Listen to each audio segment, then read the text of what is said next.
If you're watching this video, you're probably in that minority of people who realize just how important the quality of food is to your health, to your energy, your weight, and your long-term risk of disease. Maybe you've already cleaned up your diet and you're seeing the results. You know how to shop for and prepare quality foods. But what happens when you have to eat out? What are restaurants actually putting in your food? And how do you make the best choices to protect your health and everything you work for? And if you go to check up on some nutritional information from restaurants, all they ever give you really is calories, as if that was the thing that mattered the most. And it's really both ironic and sad that when people go out to eat, it should be a treat. Very often people go out to celebrate something, but instead you expose yourself to something that is so much lower in quality than what you normally eat. And it's really sad because restaurants, their business is food. They should know food, but when it comes to the quality of ingredients, that you may have learned about the importance of high quality foods like grass-fed food, like organic, wild-caught fish, pasture-raised eggs, pasture-raised chicken, animals that have lived a normal life and eaten food that their species are supposed to normally eat. That makes for a healthy animal, that makes for healthy food. Are they going to serve you butter? Are they going to give you extra virgin olive oil? Well, sadly, when you go out to a restaurant, you're not going to get any of these. There may be some niche restaurants on the fringe that's expensive that gives you some of that. But for the most part, you're not going to find it. Instead, what you're getting is very often hidden sugars. You're getting a bunch of white flours. They're serving bread with everything. And you're getting soybean oil, canola oil, and corn oil in everything they cook. And not only that, but very often they'll be using some flavors in sauces or spice mixes that contain chemicals. And if you ask the people in the restaurant what's in those sauces, they have absolutely no idea. So I know I'm painting a bleak picture here, but don't worry. You just have to realize that when you go out, you're not going to have perfection. Even if you're striving for it in the food you cook at home, you're just going to have to let go of it temporarily. It's not going to kill you, and you just have to make the best of it. But we do have to realize is that the more you deviate away from the good foods that you normally eat, then it's going to lead to more damage, and you're going to feel worse, and it's going to be harder to recover from it. So anytime that you have a break in your routine, it is going to be challenging. But the key is that you use some of the information we're going to talk about in this video, and you create some guidelines for yourself, and then you stick to those guidelines. And if you do that, then you can probably come away from that trip or from business travel or whatever it is with minimal or even no damage at all. But the most important thing is that you don't go into a free fall, that you don't give in to a little bit of temptation and you have that dessert and one thing leads to another, and then you have a couple of mixed drinks, and then you have ice cream on top of that, and you figure that, hey, you know, I blew it, so there's no point in even worrying about it. That is something that you don't want to do. You set up some guidelines and you stick to them, and then when you get back home, you're going to feel that it's worth it. So here's some things to think about when you order. You start off with the protein, the meat, the fish, etc., and just try to pick whatever is the best available on the menu. And here you focus on steak, fish, eggs, chicken, or whatever else is available. And I know I talk a lot about grass-fed and wild-caught and so forth, but here's what you have to realize. All meat, including the ones that are super high in omega-6 and they're grain-fed and they're conventional, all that, they're still vastly superior to eating sugars and chemicals and starches and fried food and ultra-processed foods, okay? So there's going to be your foundation, even if it's not the quality you're used to. And when you order, you want to ask, how did they prepare it? Because that's important.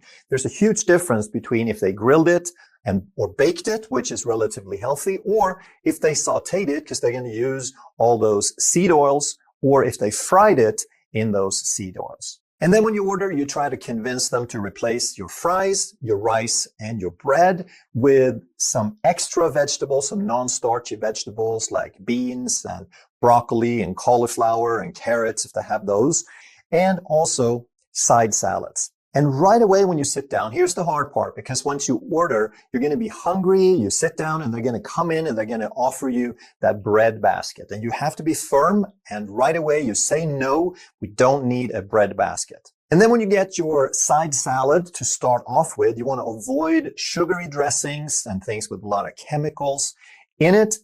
And those would typically be vinaigrettes, have a lot of sugar. Thousand Islands have a lot of sugar. And ranch is one of the worst chemical concoctions there is. It's just totally loaded with MSG for one thing. And slightly better than those dressings would be blue cheese or Caesar, because they're typically very low in sugar. However, you will get some of the seed oils in there, but we also have to keep in mind that the things that you do once in a while is not going to be too terribly bad. But even better, with your salad, you ask for olive oil and vinegar or lemon juice, and you add some salt and pepper. And if you were to end up at a barbecue place, for example, they're going to serve you some barbecue sauces.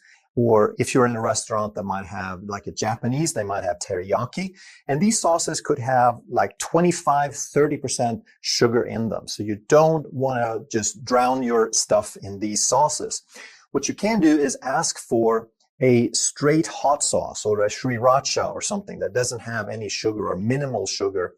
Because even if you use, sriracha has like a gram of sugar, but you're not going to use very much of it. So wouldn't worry about that. Or you can ask if they have a very spicy barbecue sauce, because then you could use just a tiny amount of that and still get a lot of flavor without so much sugar. So let's talk about the types of cuisine. What are the places that you might want to seek out? And one of the best ones would be a well-equipped salad bar. Something that has a lot of different vegetables, but also would have like hard-boiled eggs and ham and grilled chicken and things that you can pick and choose. And of course, a wide variety of lettuces and tomatoes and bell pepper and so forth. Another relatively safe place is a steakhouse that's pretty easy to navigate. You know what they have. They don't throw a bunch of strange things in there. They're going to start off with a steak. If you order a side salad, it's going to be that. If you order broccoli, you pretty much know what you're getting. Another good place can be buffets, because here you could look at it, and even if you don't know exactly what went in there, you sort of have a pretty good idea. If it doesn't taste very sweet, it doesn't have a ton of sugar, you know they're probably going to cook with seed oils. But if you stick with the proteins and the vegetables primarily, then you can get a lot of the good sustenance with a minimal amount of the bad stuff. Another fairly good option is Thai food, because if you get one of their curries, you can start off with a chicken or a beef or a pork even, and their sauces are going to be using coconut milk or coconut cream. So they're not going to use a ton of seed oils. They might have a little bit if they cook the meat first, but for the most part, you're going to get a higher quality of ingredients with the Thai cuisine than most others. And then of course, they're going to serve it with rice typically. So then you can skip the rice or you can minimize the rice. So depending on where you are on the metabolic scale, if you're insulin sensitive or insulin resistant, now and then you can allow yourself a little bit of rice. It's a non-gluten grain. So even if it's starchy and you get a few grams of carbs, it's not going to kill you to do that once in a while if you're relatively healthy. Same thing with the Mexican. They use relatively good ingredients. They're not going to cook with a bunch of dairy for the most part, except for the cheese. You can start off with chicken or beef. You skip the nachos and you skip the tortillas.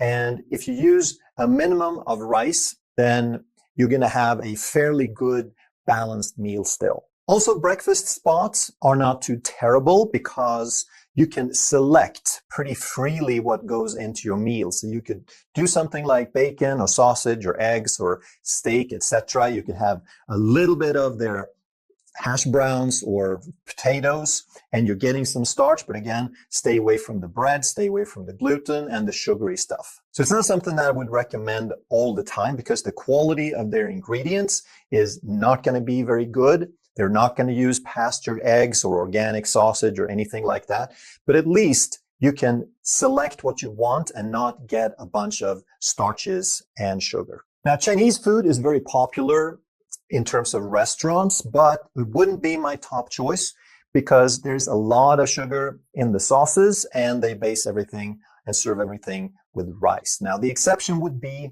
if you find a buffet, because now you can still typically find pretty good food, like you find a beef stew or something and it's not very sweet and you can find lots of broccoli and vegetables to eat with it. And then there is also fast food.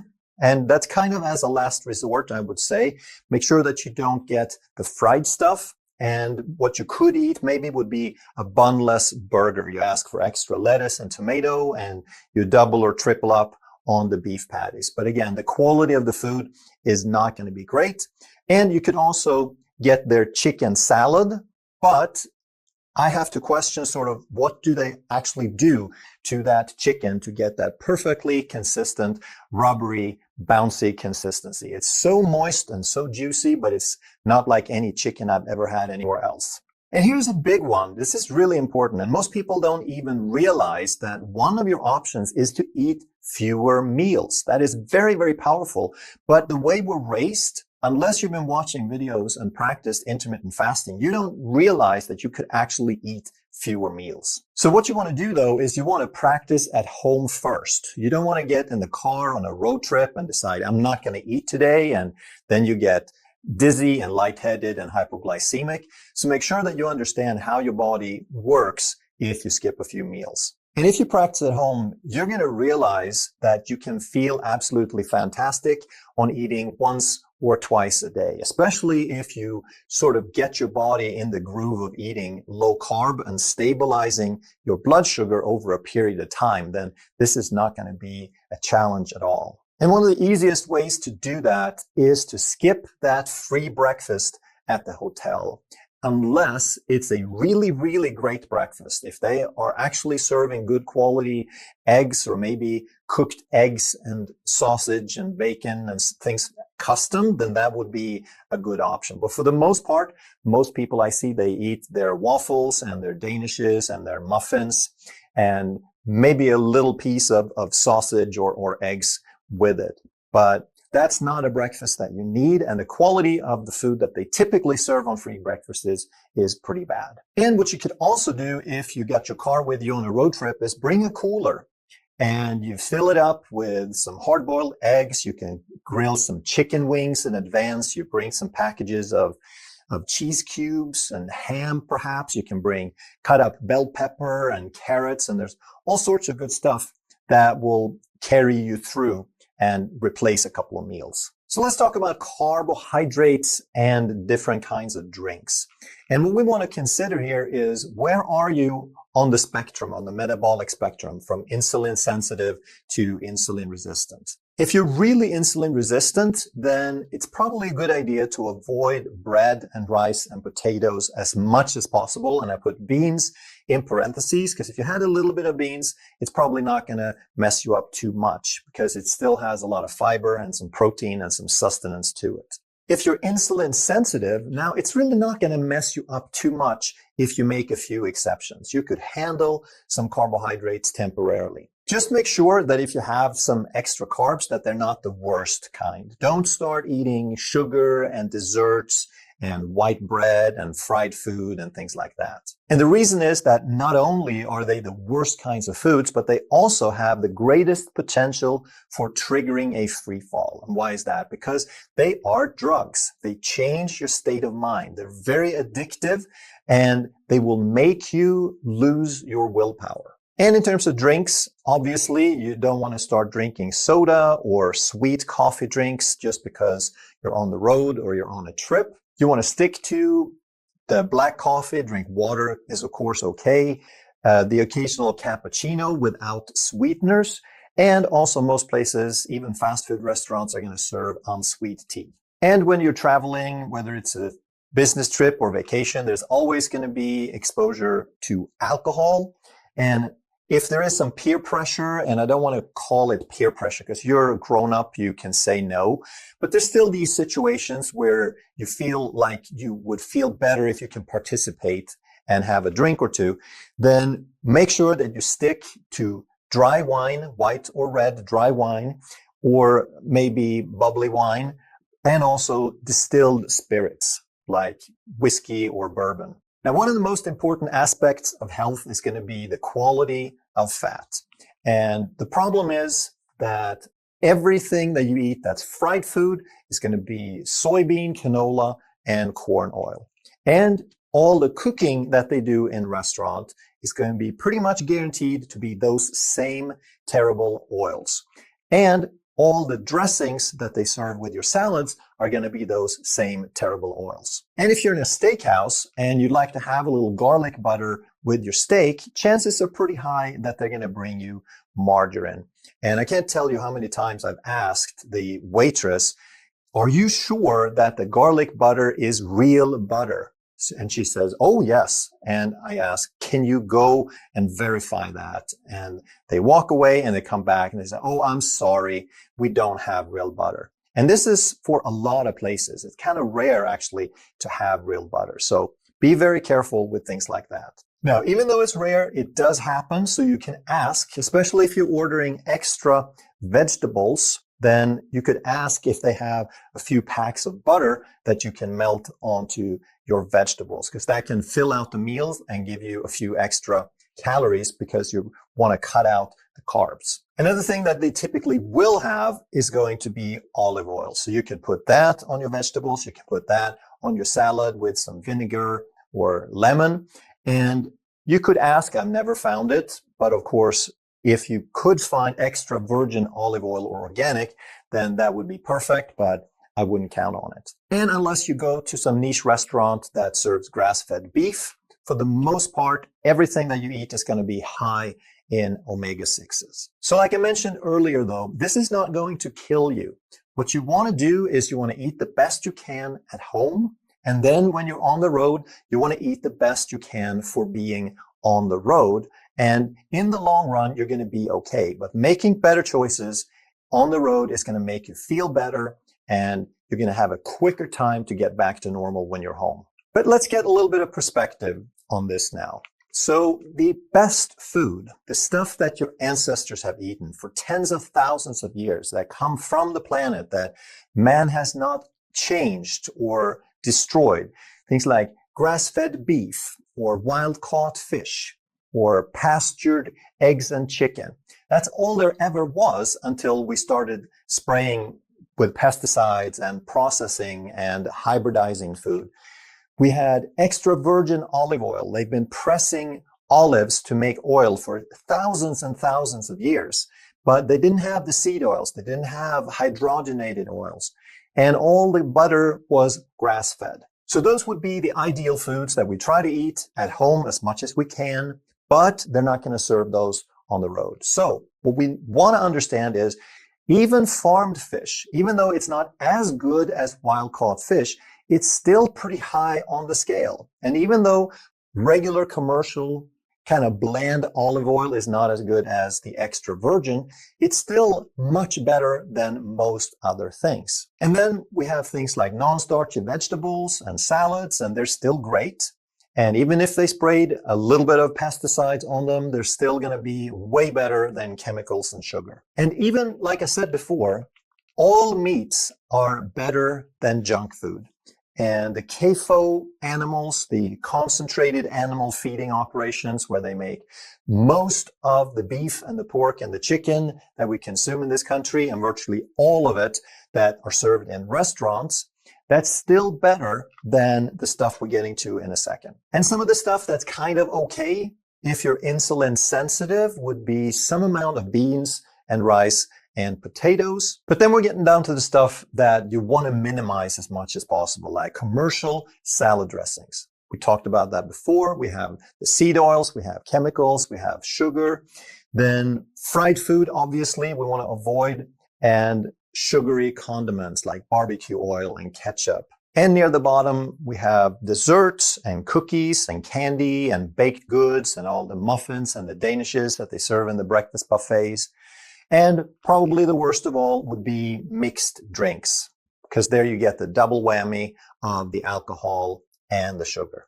So alcohol in small amounts like dry wine and vodka or whiskey is sort of neutral. If you just have one or two, it's kind of neutral. But once you start mixing it in with the sugar, now it's way down at the bottom. So if you review this video and you come up with some rules and some principles for yourself, then you can go on a trip, you can make some smart choices, and you can get back home and feel as good as when you left. If you enjoyed this video, you're going to love that one. And if you truly want to master health by understanding how the body really works, make sure you subscribe, hit that bell, and turn on all the notifications so you never miss a life-saving video.